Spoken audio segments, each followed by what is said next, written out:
privítať vás na prvom pracovnom kongrese nášho ministerstva s vami, komunálnymi lídrami.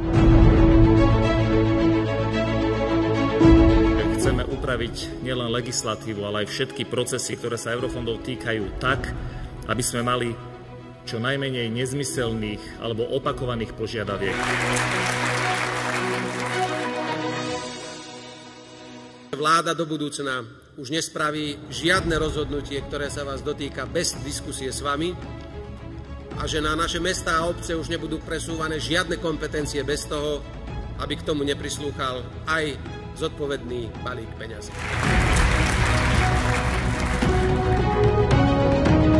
Na rok 2024 máme vyčlenených 1,9 miliardy eur, ktoré sa majú preinvestovať na hromadnú dopravu, adaptáciu na klimatickú zmenu, pôjdu výzvy na školy, na obnoviteľné zdroje energie, ale aj na inteligentné mestá a regióny a napríklad aj na ambulancie.